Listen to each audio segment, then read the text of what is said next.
안녕하세요. 구급 따라잡기 시간입니다.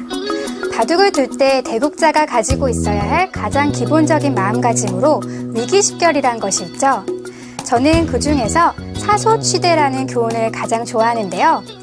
눈앞의 작은 이익을 탐내지 말고 넓게 보아서 중요한 요소를 차지하라는 뜻이죠. 그것은 우리가 인생을 살아가는 데 있어서도 중요한 가르침이 되는 것 같습니다. 사소한 일에 연연하다가 크고 중요한 것들을 놓치는 경우가 많이 있기 때문이죠. 자, 이렇게 우리가 바둑을 두다 보면 삶의 교훈도 얻게 되고요. 우리에게 많은 유익함을 주는 것 같네요. 그럼 오늘도 즐거운 공부를 시작해보죠. 오늘은 날일자 걸침에서 두 칸 높은 협공 정석에 대해 공부를 해보겠습니다. 자, 우리가 지난 시간에 낮은 협공을 공부했었는데요. 이렇게 삼선으로 협공하는 것은 상대의 근거를 빼앗는 데는 아주 유력하지만 대신에 중앙으로는 다소 발이 느린 감이 있습니다. 사선의 협공, 높은 협공은 그것과 반대라고 보시면 되겠는데요. 자, 이렇게 협공을 당했을 때 역시 가장 먼저 떠올리기 쉬운 수는 이렇게 한 칸으로 뛰어가는 수이죠. 하지만 지금과 같은 경우는 의외로 이 수가 별로 좋지 못한 선택이 됩니다.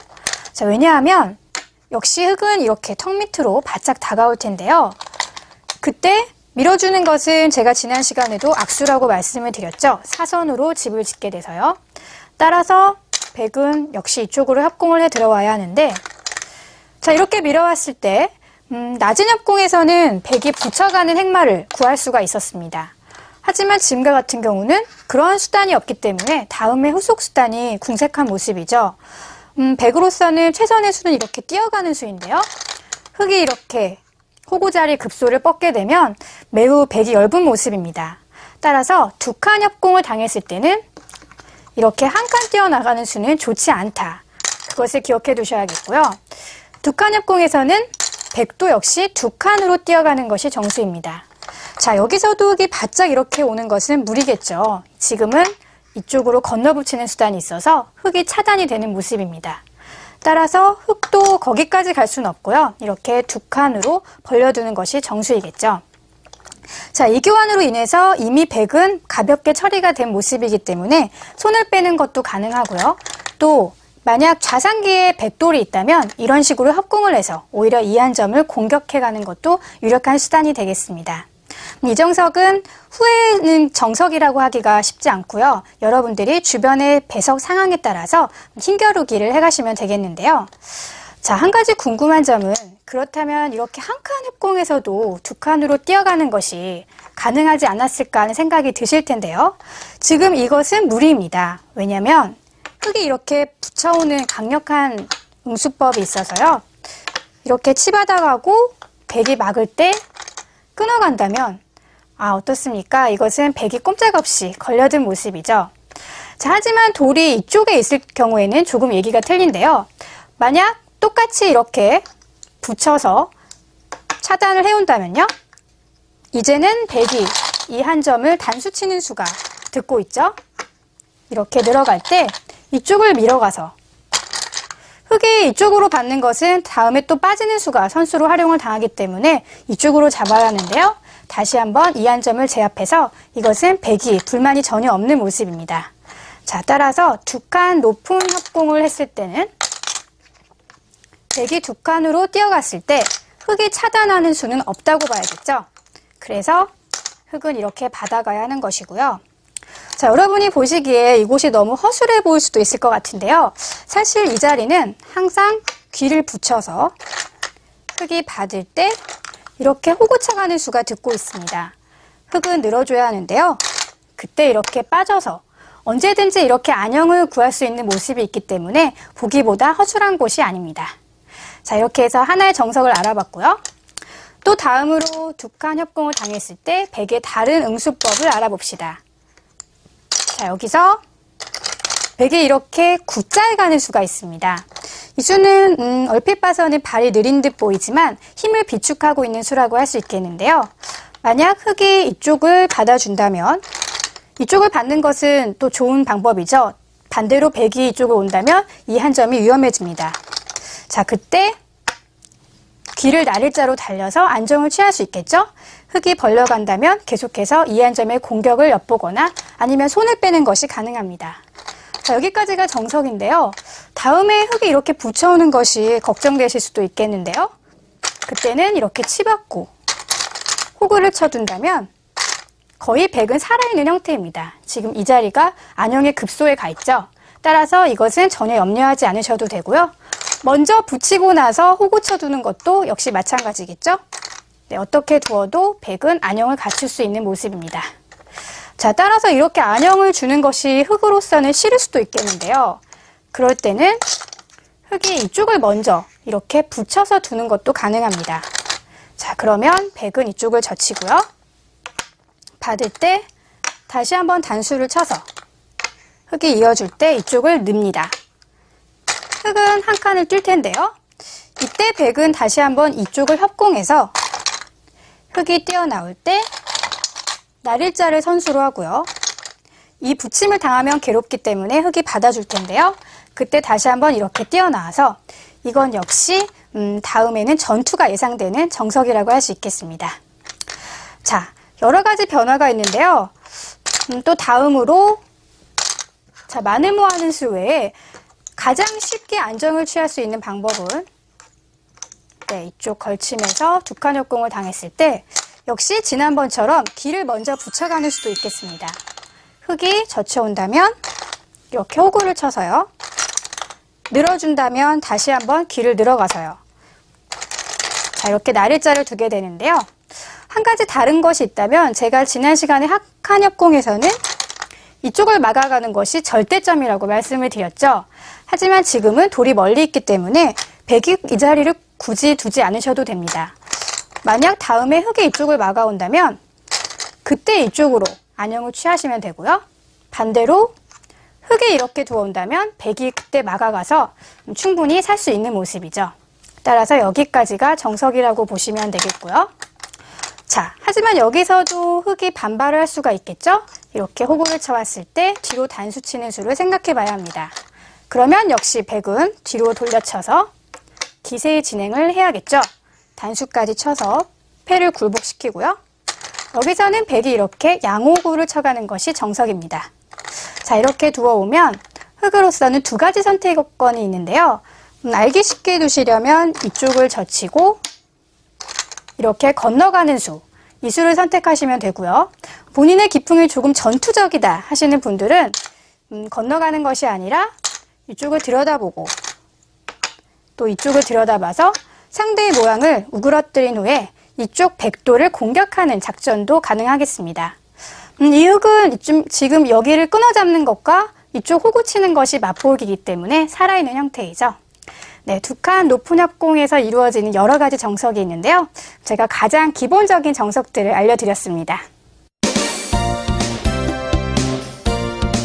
오늘 포석에서는 귀에서 변으로 전개해가는 요령에 대해서 좀 더 자세히 연구를 해보도록 하겠습니다. 자, 지금 이와 같이 포석이 진행되고 있다고 예를 들어보면요. 다음으로 흙이 둘 차례인데요. 자, 흙이 여기서 이렇게 좁게 벌려갔습니다. 자, 그러자 다음 백은 이렇게 넓게 벌려갔고요. 다시 한번 흙은 두 칸으로 좁게 벌렸습니다. 그러자 백은 또 한 번 넓게 벌려갔고요. 흙은 다시 두 칸. 자, 그리고 백은 또 넓게 벌렸습니다. 계속해서 흙은 두 칸으로 벌려오고 백은 넓게 한 칸을 띄워두고 있습니다.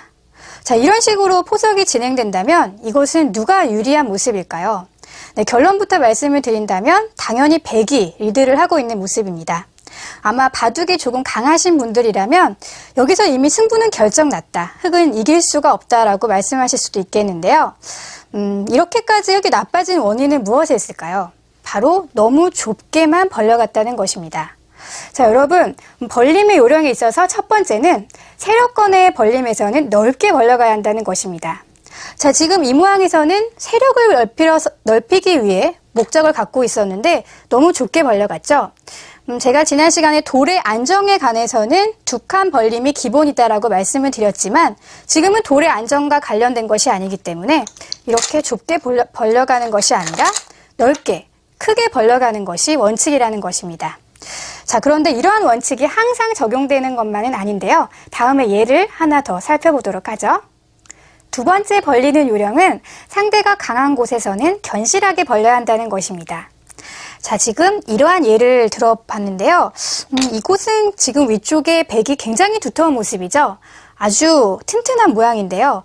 여기서도 가까이 다가가는 것은 좋지 않습니다. 넓게 벌리라는 것을 원칙으로 해서 이렇게 벌려간다면 여기서는 어떻게 될까요? 백이 아마 위쪽의 원군을 바탕으로 이렇게 침입을 해 들어올 것입니다. 그러면 흑은 물론 달아날 수는 있겠지만요. 백이 계속해서 공격을 해온다면 이제 포석의 주도권은 백에게 빼앗기게 되겠죠. 어떤가요? 너무 욕심을 부린 모습입니다. 자, 여러분, 바둑 격언 중에 두터운 곳에 가까이 가지 말라 그런 격언이 있죠. 역시 상대가 이렇게 가까운 철벽과 같은 곳에서는 욕심을 부리지 말고 얌전하게 벌려가는 것이 좋은데요. 지금과 같은 경우는 날일자로 두거나 아니면 눈목자까지 벌려서 이렇게 두는 것이 견실한 벌림이 되겠습니다. 각 상대가 워낙 두텁기 때문에 가까이 가선 안 된다는 얘기겠죠. 자, 이렇게 해서 오늘 벌리는 요령 두 가지를 배워봤는데요. 첫 번째로 세력권을 넓힐 때는 크게 벌려간다는 것, 그리고 두 번째로 상대가 두터운 곳에서는 견실하게 벌려간다는 것 꼭 기억해 두시기 바랍니다. 이번 시간에는 장문에 대해서 공부를 해보도록 하겠습니다. 돌을 잡는 데 있어서 가장 기본적인 맥점이 바로 장문인데요. 우리가 바둑을 처음 배울 때 축과 장문부터 시작을 하게 되죠. 그때 두 가지가 모두 성립이 된다면 축보다는 장문으로 잡는 것이 더 좋다고 배우셨을 텐데요. 그 이유는 축은 다음에 축머리 활용을 당할 수 있지만 장문은 깨끗하게 잡을 수가 있기 때문입니다. 그렇다면 실전에서 장문의 활용 방법을 잘 알아두어야겠죠? 자, 지금 이와 같은 형태가 있는데요. 흑이 젖혀 있는 끝내기를 한 모습입니다. 그런데 백이 별로 아무런 수단이 없다고 보고 손을 뺐는데요. 아주 괘씸하죠. 뭔가 혼내주고 싶은데 어떤 수단이 있을까요? 자, 일단은 이 자리를 끊어가야겠죠. 백이 나갈 텐데요. 자, 여기서 섣불리 이렇게 장문을 치는 것은 어떨까요? 그것은 백이 이쪽으로 나가서 흑 한 점을 잡고 연결을 한 모습입니다. 자, 이것이라면 실패이겠죠.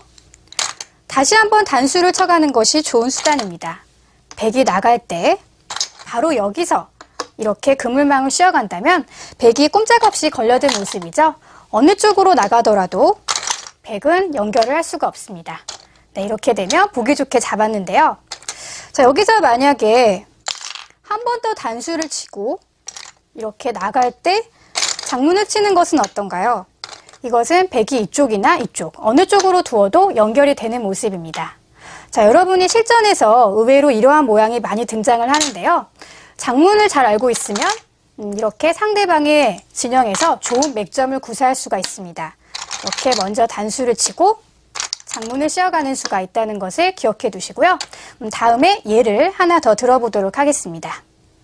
자, 지금 이와 같은 형태가 있는데요. 백이 이쪽 흑과 이쪽 흑을 차단해온 모습입니다. 만약에 이 한 점을 잡을 수가 없다면 흑으로서는 굉장히 난처한 상황에 빠지게 되죠. 지금 이 백돌들이 있기 때문에 왠지 백이 좀 강한 모습으로 보입니다. 하지만 거기에 현혹돼서는 안 되겠죠. 자, 이 한 점을 잡는 수단은 어디일까요? 일단 이쪽으로 단수를 쳐가야 합니다. 만약에 백이 이렇게 늘어간다면 이 한 점을 잡는 길은 영원히 사라지게 되죠. 따라서 우선 이렇게 단수를 쳐가야 하는데요. 이렇게 백이 나갔을 때 다음 어떤 수단이 있습니까? 네, 바로 이렇게 붙여서 장문을 쳐갈 수가 있죠. 백이 나오더라도 흑이 먼저 끊어가서 이 돌은 연결을 시킬 수가 없는 모습입니다. 자, 여러분, 지금 제가 이렇게 문제로 내드렸기 때문에 매우 쉬워 보이지만 사실 막상 실전에서는 이런 수를 발견하기가 쉽지 않습니다. 그 이유는 우리가 장문을 치는 것은 간단한데 바로 장문을 치기 전에 그러한 모양으로 만드는 것이 어렵기 때문입니다. 자, 지금 여러분이 바둑을 두실 때 바로 장문을 치는 것보다는 지금과 같이 이렇게 단수를 치고 백이 나갔을 때 장문을 치는 이러한 모양이 훨씬 많이 등장을 합니다. 그렇기 때문에 장문으로 만드는 모양도 잘 익혀야 두셔야겠죠? 자, 이렇게 해서 오늘 맥점 강좌는 장문에 대해서 공부를 해보았습니다. 오늘도 재미있는 사회 문제를 풀어보도록 하겠습니다. 자, 지금 이 문제는 흙으로서 백을 잡아가는 문제인데요. 문제의 수준이 약간 높아졌습니다. 자, 여러분 사회 문제를 많이 풀어본 분들이시라면 아마 이렇게 치중 가는 수를 제1감으로 떠올리실 것 같아요. 네, 이런 수가 보통의 경우에는 아주 좋은 수가 되는데요. 지금은 귀의 특수성으로 인해서 좋지 못한 수가 됩니다. 왜냐하면 백이 이렇게 막아오는 것이 좋아서요. 흙은 이렇게 건너가야 하는데요. 물론 백이 이렇게 젖혀만 준다면 끊어서 소기의 목적대로 이쪽을 옥집으로 만드는 것에 성공을 거둘 수가 있는데요. 백이 이쪽을 젖혀가는 것이 아니라 가만히 이렇게 들어오는 묘수가 있습니다.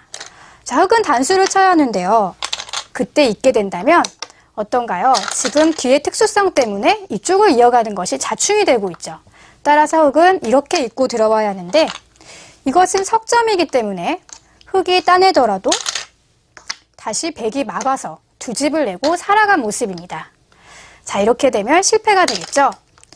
치중이 급소일 경우가 많이 있지만 지금 이 문제에서는 성립이 되지 않습니다. 자, 여기서는 어떤 수가 있을까요? 바로 이렇게 붙여가는 것이 아주 멋진 맥점입니다. 백이 이렇게 막아준다면 가만히 끌어와서 백이 이쪽으로 단수를 칠 수가 없죠. 자충이 되고 있습니다. 자, 그렇다면 백의 최선은 이렇게 젖혀서 두어야 하는데요. 그때 이렇게 가만히 나가서 백에 있는 것은 흙이 이렇게 들어가서 쉽게 잡히기 때문에 백은 이쪽으로 집을 내면서 단수를 쳐야 하는데요. 이때 이렇게 끊어간다면 아까 백이 이쪽으로 두는 그 자리를 흙이 역으로 들어갈 수 있는 수순을 만들어서 백이 따낼 때 다시 한번 이렇게 먹여침으로 인해서 지금 백을 잡는 데 성공을 거둔 모습이죠. 자, 이렇게 해서 오늘 강좌 마칠 시간이 되었는데요. 바둑에서 중앙의 땅은 집이 되지 않는다라는 말이 있습니다. 중앙의 참 매력은 집을 지으려고 할 때는 잘 되지 않다가 오히려 공격을 하다 보면 자연히 집이 되는 데 있지 않을까 싶은데요. 중앙을 잘 경영해가는 분이 진짜 고수라고 할 수 있겠죠? 그럼 저는 다음 시간에 찾아뵙겠습니다. 안녕히 계세요.